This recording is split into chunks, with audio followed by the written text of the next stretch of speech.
सिद्धार्थ का जन्म। कपिलवस्तु के राजमहल में पूर्णिमा की रात थी। दीपों की रोशनी में महारानी माया ने एक दिव्य बालक को जन्म दिया। उस बालक की आंखों में शांति थी, मानो वो संसार का रहस्य जानता हो। भविष्यवाणी। ज्योतिषियों ने बालक को देखा और कहा, ये बालक या तो महान सम्राट बनेगा या फिर पूरे संसार को दुख से मुक्त करने वाला महापुरुष। राजा शुद्धोदन का मन कांप उठा। करुणामय बाल सिद्धार्थ खेलते खेलते रुक गए।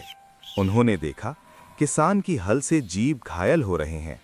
उसी क्षण उनके मन में पहला प्रश्न उठा, दुख क्यों है? विलासिता का जीवन, राजमहल सुखों से भरा था। नृत्य, संगीत, यशोधरा और राहुल।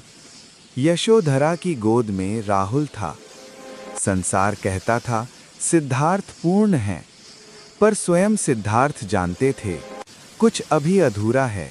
पहला सत्य, बुढ़ापा।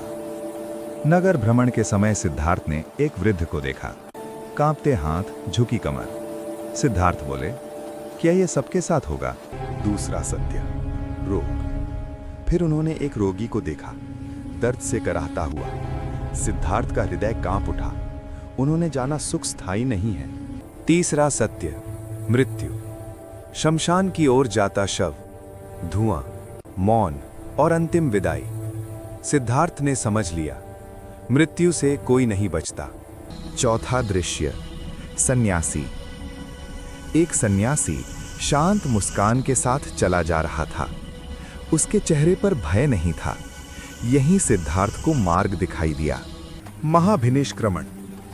रात के सन्नाटे में सिद्धार्थ ने महल छोड़ दिया। पत्नी, पुत्र और राज्य सब पीछे रह गए। ये पलायन नहीं था, ये सत्य की खोज थी। कठोर तपस्या। वन में वर्षों तक कठोर तपस्या हुई। शरीर कमजोर हो गया, पर आत्मा और प्रश्न और गहरे हो गए। सुजाता की खीर। सुजाता ने खीर अर्पित की। उसी क्षण सिद्धार्थ ने जाना, अति तपस्या भी बंधन है, मध्यम मार्ग ही सत्य है। बोधि वृक्ष के नीचे ध्यान। पीपल के वृक्ष के नीचे सिद्धार्थ ध्यान में बैठे।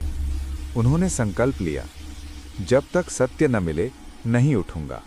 मारा का आक्रमण। मारा ने भय और लोभ से हमला किया, पर सिद्धार्थ अडिग रहे। बुराई के अस्त्र फूल बन गए। बुद्धत्व प्राप्ति। भोर की पहली किरण के साथ सिद्धार्थ को बोधि प्राप्त हुई। अब वे सिद्धार्थ नहीं, गौतम बुद्ध थे। पहला उपदेश। सारनाथ में बुद्ध ने कहा, दुख है, दुख का कारण है और दुख से मुक्ति का मार्ग भी है। अंगुलीमाल का परिवर्तन। हिंसक अंगुलीमाल बुद्ध की करुणा से बदल गया। ये शक्ति थी अहिंसा की। कपिलवस्तु वापसी। बुद्ध अपने पिता से मिले। राजा शुद्धोधन की आंखों में आंसू थे। पुत्र अब राजकुमार नहीं, जगत गुरु था। राहुल की दीक्षा। राहुल ने बुद्ध से ज्ञान मांगा। बुद्ध बोले, ज्ञान ही मेरी विरासत है। महापरिनिर्वाण। साल वृक्षों के बीच बुद्ध लेटे। अंतिम वाणी। सब कुछ क्षण भंगुर है, और शांति छा गई। बुद्ध चले गए, पर उनका मार्ग आज भी जीवित है। करुणा, शांति और सत्य का मार्ग।